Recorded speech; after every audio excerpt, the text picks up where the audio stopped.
پردہ پوشی کرنا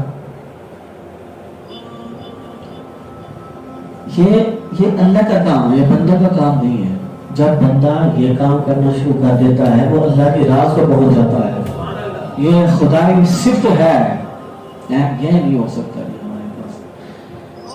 اب تو یہ تو دور کی بات ہے، اللہ تعالیٰ نے تو وَلَا تَجَسَّسُوا فرمایا ہے، فرمایا خبردار کان نہ لگا کہیں پر، آنکھ نہ لگا کہیں پر، رک کر نہ سن، نہ پوچھ کسی کے بارے میں، نہ ٹوہ لگا کسی کی، نہ تجسس کر، نہ خبریں دے دوسروں کی، نہ زندگیاں اجیرن کر، نہ بولیاں اچھال، نہ عزت تار کر کسی کی، نہ کسی کو ذلیل کر، نہ خار کر کسی کو، نہ زندگی جہنم کر کسی کی، نہ پردے اچھال۔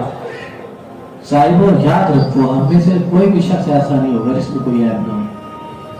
ہم انسان ہیں، عیب دار ہیں، تو ایک عیب دار شخص دوسرے کا عیب کیسے اچھال سکتا ہے جبکہ وہ خود بھی عیب دار ہے؟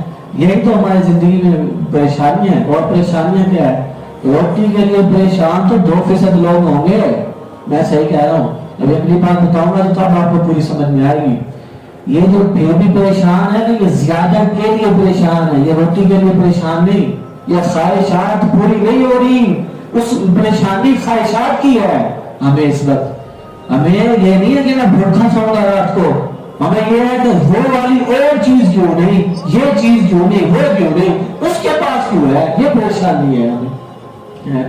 اگر ہم یہ تنگ کرنا چھوڑ کے دوسروں میں بھی پریشانیاں کیا رہ جائیں۔ گھر کے جھگڑے فساد کیوں ہیں؟